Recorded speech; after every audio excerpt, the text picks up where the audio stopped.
पन्नगे च सुरेन्द्रे च कौशिके पाद संस्पृशि निर्विशेष मनस्काय श्री वीरस्वामिने नमः।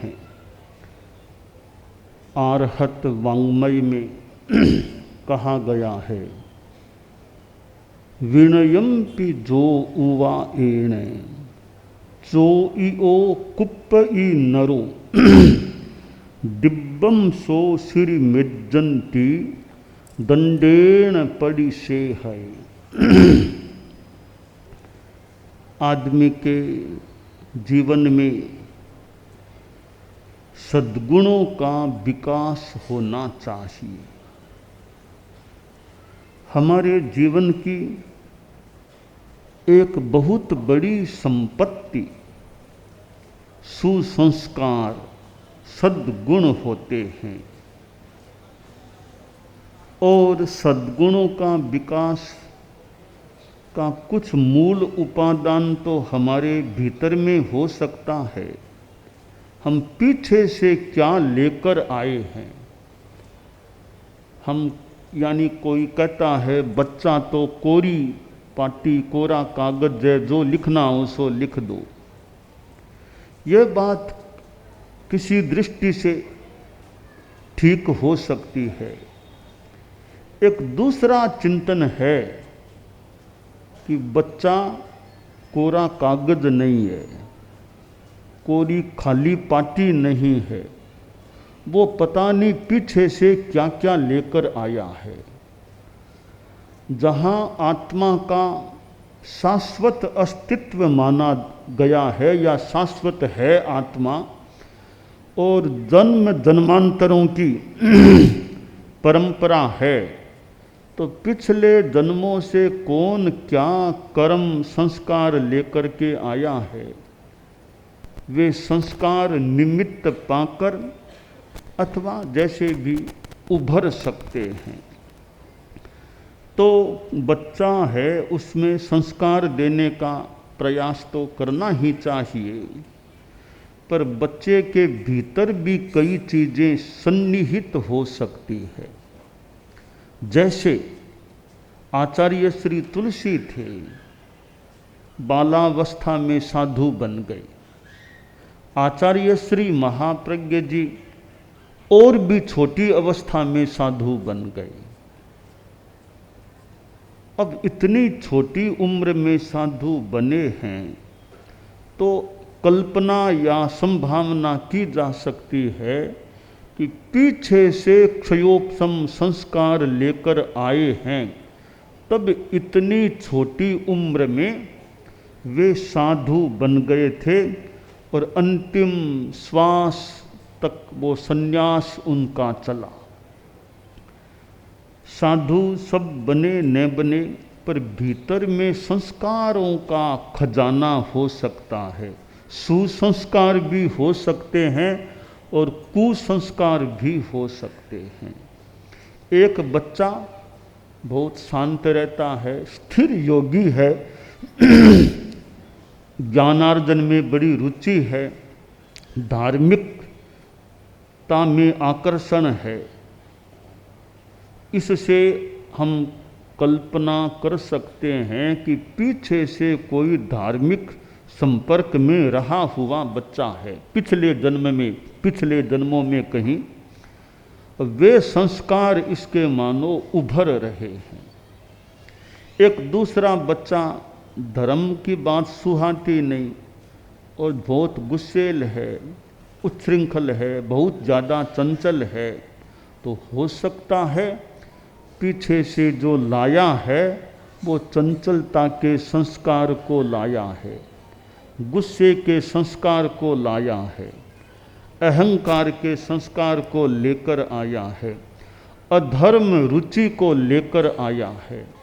यह कल्पना संभावना की जा सकती है, परंतु फिर भी प्रयास करें कि और अच्छे संस्कार भरें, पीछे का लिखा हुआ थोड़ा साफ कर दें कि पाटिव्रता या श्यामपट्ट है। श्यामपट्ट पर काफ़ी एक पाठ के रूप में बातें लिखी, कल की लिखी हुई है। आज नई बात बतानी है, कल वाली बात बच्चों ने नोट कर ली, अब पीछे वाली बात को साफ कर दो, नया लिख दो।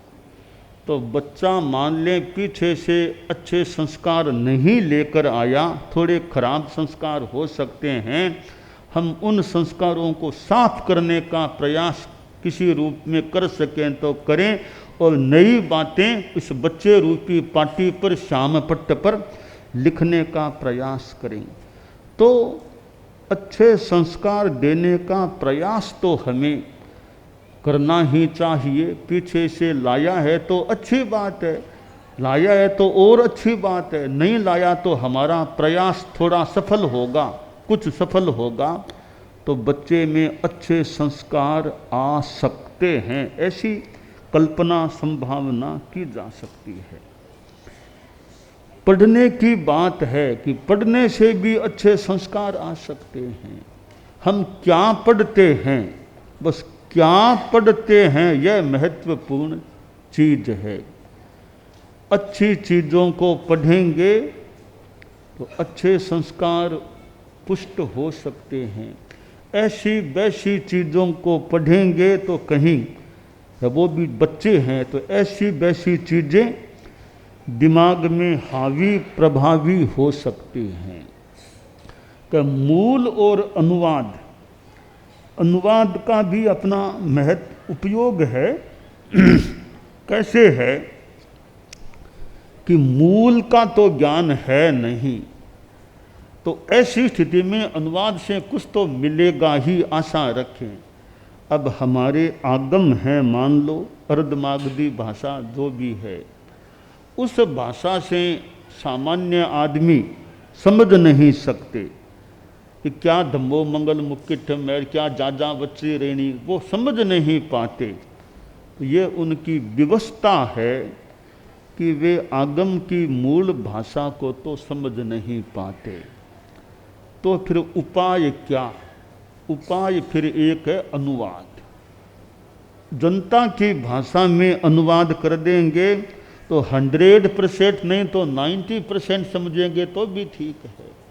तो आचार्य श्री महाप्रज्ञ जी का, गुरुदेव तुलसी का और औरों का भी साहित्य है, वो मान लो हिंदी में है कि राजस्थानी में है, पर गुजराती लोग कई मान लो हिंदी को शब्द नहीं समझ पाते हैं, तो गुजराती में अनुवाद हो गया है तो ठीक है। मूल तो मूल है,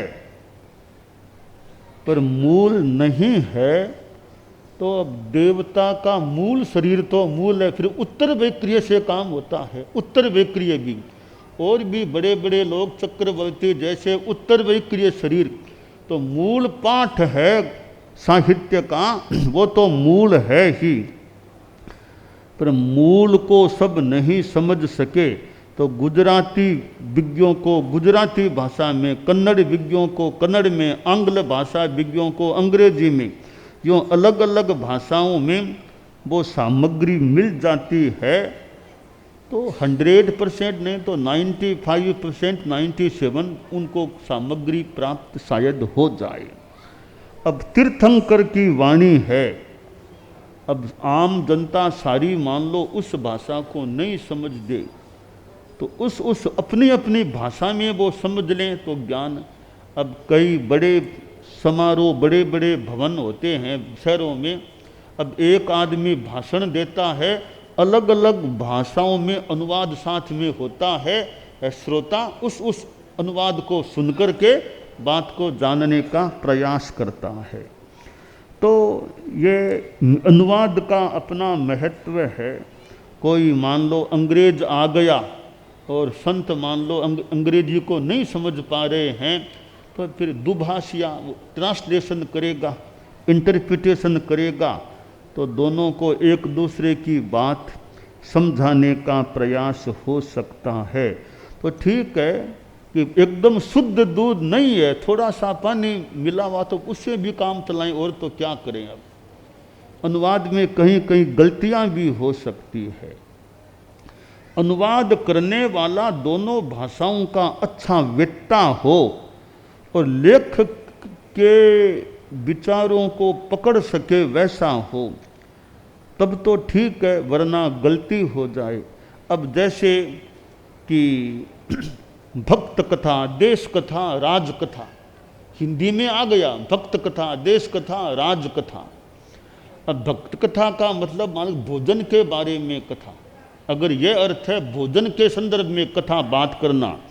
अब अनुवादक ने देखा भक्त है, भक्त डिवोटी, डिवोटी हो गया कि स्टोरी ऑफ डिवोटी, भक्त की कथा करना, यह अर्थ गलत। तो अनुवाद है, अनुवाद में गलतियां हो सकती है, परंतु अब स्वयं पैरों से नहीं चल सकता पूरा, यानी तेज नहीं चल सकता, कठिनाई, तो वोकर का सहारा लेकर आदमी चले, गेडिये का सहारा लेकर चले। चलना तो है, खुद के पैरों में पूरी ताकत नहीं, किसी का सहारा लेकर चले।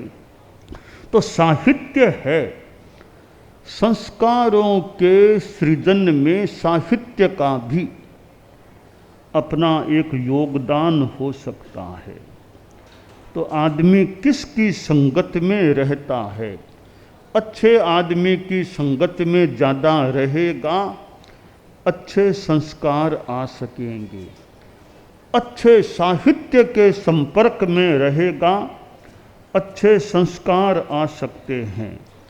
और अच्छे मीडिया की सामग्री, टीवी आदि है, सोशल मीडिया, टीवी, इनकी अच्छी सामग्री के संपर्क में रहेगा तो अच्छे संस्कार प्राप्त हो सकते हैं। आचार्य भिक्षु हमारे जैन श्वेतांबर तेरा पंथ के प्रथम आचार्य श्री थे, गुरुदेव थे। अब उन्होंने जो इतना एक धर्म के बारे में किया है, तो संभावना है पीछे से लेकर आए थे। उनमें जो बुद्धि थी, उनमें जो संभावना करें वैराग्य भाव था, ऐसी कल्पना या संभावना है, वो इसी जन्म का नहीं था, वो पीछे से अच्छे संस्कार, ज्ञानावर्णीय क्रम का क्षयोपशम लेकर आए थे। और उसने, उस क्षयोपशम ने फल दिया कि इतना उनका ज्ञान, इतनी साहित्यिक मानो प्रतिभा, इतनी समझाने की शक्ति और इतना यह संयम साधना का मनोभाव। भगवान महावीर के हम पूर्व जन्मों को बताते हैं, पढ़ते हैं, पूर्व जन्मों में कितनी साधना उन्होंने की थी। महावीर के भव में जो साधना की, लगता है उसकी पृष्ठभूमि में पिछले जन्मों में तपस्या जो की हुई थी उसका आधार भी रहा होगा। तो यह संस्कारों की बात है। तो संस्कार बच्चों में आज इतने विद्यालय हैं, महाविद्यालय, विश्वविद्यालय, कितना प्रयास होता होगा विद्यार्थियों के विकास का। और हमें तो ठहरने के लिए भी ये शिक्षालयों का स्थान, शिक्षालय का स्थान अनेक बार मिलता है। यहाँ पालनपुर में आए हैं और आचार्य श्री महाप्रज्ञ जी पधारे ही थे। उससे पहले आचार्य श्री तुलसी पधारे, वो तो मेरे लिए परोक्ष है, आचार्य श्री तुलसी पधारे, क्योंकि मैं तो साथ था नहीं। आचार्य श्री महाप्रज्ञ जी के साथ गुजरात की यात्रा में साथ सेवा में रहा था। तो आचार्य श्री महाप्रज्ञ जी पधारे थे। हाँ, ये विद्या संस्थान, शिक्षा संस्थान, हाँ, रहने के लिए हमें कई बार ये ऐसे शिक्षा संस्थान जो मिलते हैं। तो यहाँ दिशा में गए, वहाँ भी शिक्षा संस्थान का बड़ा कैंपस था। और यहाँ पालनपुर में भी शिक्षा संस्थान का संभवतः कैंपस है। तो जहाँ साधियों का ठिकाना भी वहीं, संतों का ठिकाना भी वहीं, पंडाल भी वहीं, पास। तो ये शिक्षा संस्थान के लिए भी अच्छी बात है। इतने साधु साधियों का प्रवास होना शिक्षा संस्थान के लिए भी अच्छी बात होती है। इस प्रांगण में इतने त्यागियों का प्रवास होना। तो आज ये जो शिक्षा संस्थान हैं उनमें जो विद्या का प्रदान आदान होता है और इस भूगोल, खगोल, साइंस, मैथ्स, गुजराती, हिंदी, संस्कृत, अंग्रेजी आदि भाषाएं जो भी, और इसके साथ साथ वह संस्कारों के प्रदान का भी प्रयास चलता रहे। हमारे यहाँ गुरुदेव तुलसी के समय जीवन विज्ञान का एक उपक्रम शुरू हुआ जो विशेषतया शिक्षा संस्थानों के लिए है कि बच्चों में not only physical development, not only intellectual development, but also mental development and emotional development should be in students. तो बच्चों में यह शारीरिक विकास भी मान लें आवश्यक है, बौद्धिक ज्ञानात्मक विकास भी आवश्यक है, उसके साथ मानसिक भावात्मक विकास भी विद्यार्थी में होना चाहिए। यह एक बौद्धिक क्षमता IQ, तो EQ, IQ इंटेलिजेंस या क्वोशेंट है या इंटेलेक्चुअल है, बौद्धिक क्षमता की बात, तो भावात्मक क्षमता EQ इमोशनल भावात्मक क्वोशेंट भी हो तो कोरा बौद्धिक विकास हो गया तो बहुत उपलब्धि है, अच्छी बात है। पर बौद्धिकता तार्किकता के साथ भाव शुद्धि भी रहे, अच्छे संस्कार रहें, बच्चों में अहिंसा की भावना, बच्चों में ऑनेस्टी ईमानदारी के संस्कार रहें, नशा नहीं करना, ड्रग्स है, ड्रिंकिंग जो नशीली चीज़ें हैं जो अहितकर, उनसे बचने का उनका संकल्प हो। तो इस रूप में विद्यार्थियों में ये अच्छे संस्कार देने का प्रयास हो। तो जीवन विज्ञान, साइंस ऑफ लिविंग, जो आचार्य श्री तुलसी, इधर हमारे परम पूज्य आचार्य श्री महाप्रज्ञ जी जो ये उपक्रम प्रस्तुत किया गया, तो मूल बात है बच्चों में इमोशनल डेवलपमेंट अच्छा हो, वो ज़्यादा गुस्सा नहीं करें, गुस्सा बहुत ज़्यादा नहीं आए, बहुत उद्दंडता नहीं आए, निर्भीकता भी रहे, तो उनमें निरहंकारता भी रहे। तो ये संस्कार बच्चों में तो आए ही, हम सभी में अच्छे संस्कार रहने चाहिए। तो बच्चों में आ गए फिर उनका जीवन भी अच्छा रहेगा कि बचपन में अच्छे संस्कार आ जाएं, वे जीवन भर टिके रहें तो अच्छी बात है। अब 75-80 अब संस्कार भरो तो ठीक है, प्रयास कर लो, पर बचपन में ही आ जाए तो जीवन काल फिर उनका काफ़ी यूँ अच्छा रह सके तो वह बढ़िया बात हो सकती है। उसके लिए विद्या संस्थान एक बड़ा सुंदर माध्यम है। विद्या संस्थानों के माध्यम से विद्यार्थियों का एक संस्कार निर्माण का कार्य भी किया जा सकता है। तो यह अहंकार की वृत्ति है, वो आदमी में अवांछनीय अहंकार, घमंड वो नहीं होना चाहिए। विद्यार्थी पढ़ लिख कर अच्छा वेत्ता बन गया, परंतु संस्कृत में उक्ति है विद्या विनयेन शोभते, विद्या विनय से शोभित होती है कि विद्या है, विद्या का आभूषण है विनय। विद्या आ गई साथ में घमंड आ गया तो थोड़ा वो भूषण नहीं दूषण हो गया। अहंकार दूषण है और विनय भूषण है। तो विद्या भूषण यह विनय है, विद्या दूषण घमंड है, अहंकार है। तो हम सभी घमंड में न पड़ें। ज्ञान है तो ज्ञान का उपयोग करें, घमंड कर दुरुपयोग न करें।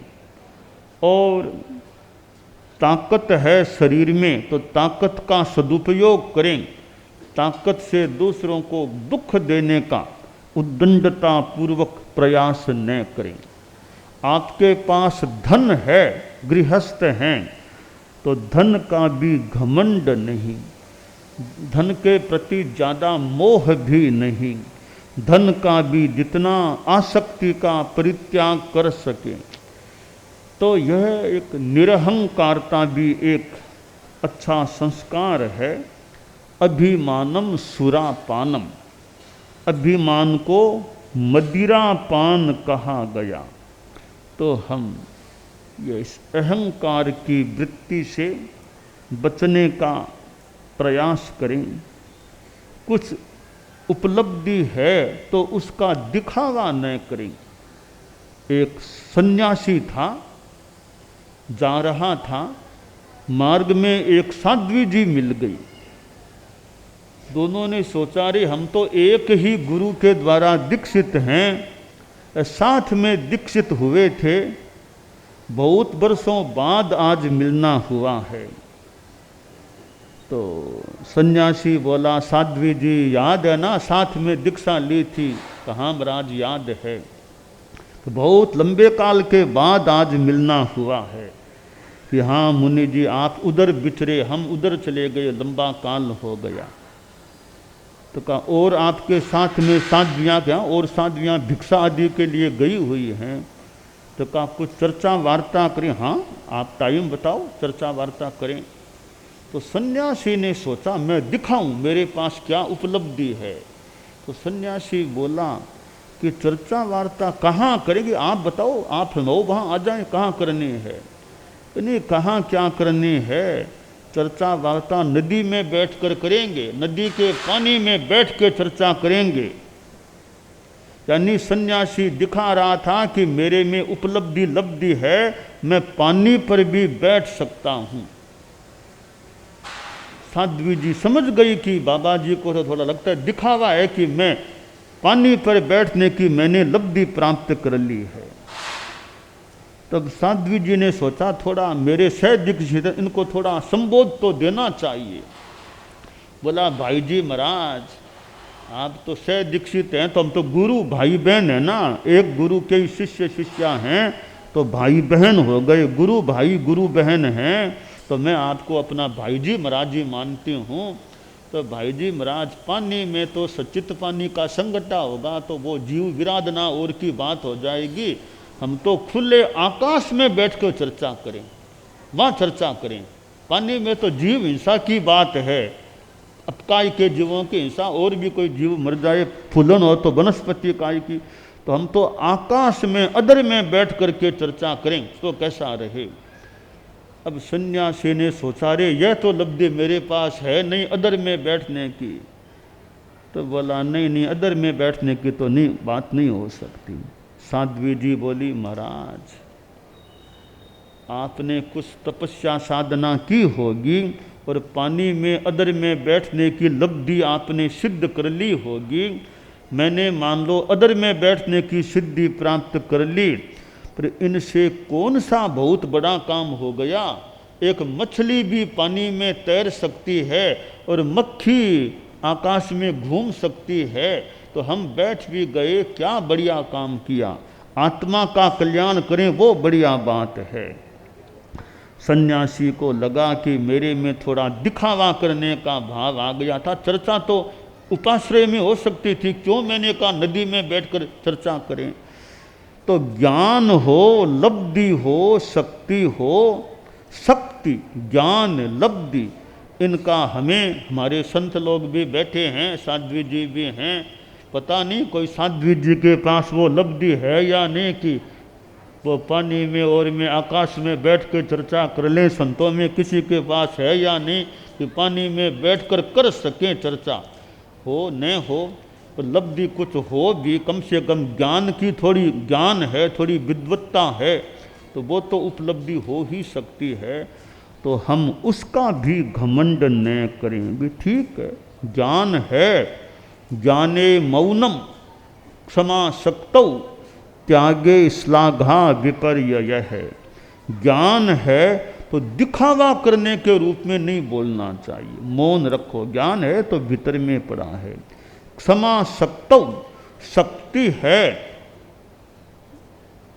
मार सकते हैं, दो चार थप्पड़ लगा सकते हैं, फिर भी क्षमा रखो, शांति रखो। और आप लोग गृहस्थ हैं का दान देते हैं, चंदा देते हैं, अनुदान देते हैं, वहाँ इतने करोड़ दे दिए, वहाँ इतने, तो यह भी मान लो एक परोपकार की भावना, लौकिक उपकार की भावना हो कि भी मैं धन का भी त्याग करूं, छोड़ूं या किसी दूसरे को अनुदान में दे दूं। तो दान में दे दिया वो आदमी भी नाम ख्याति की आकांक्षा न रखे कि मैंने दान दिया, मेरा नाम होना चाहिए, हमारी स्टेच्यू लगानी चाहिए, वो करो, ठीक है, व्यवस्था अलग बात है, तो खुद के मन में नाम ख्याति की आकांक्षा नहीं। यह जो कहा गया कि गुप्त दानम महापुण्यम, गुप्त दानम महापुण्यम, तात्विक चर्चा परिचर्चा हो सकती है। इसका एक सारांश यह है कि दान देने के साथ नाम का प्रदर्शन मत करो। इतना सा संयम करोगे वो संयम हमारे लिए, आदमी के लिए ठीक हो सकेगा। तो गुप्त दानम महापुण्यम, दान देकर भी नाम ख्याति की भावना नहीं, दे दिया दे दिया, कोई नाम नहीं चाहिए हमें। हाँ, इतना तो भी मेरे दान का उपयोग सही होगा या नहीं, यह तो एक चिंतन का विषय है। खुद में नाम ख्याति की लालसा न हो कि मैंने दिया तो मेरा नाम होना चाहिए, वो होना चाहिए, वो होना चाहिए।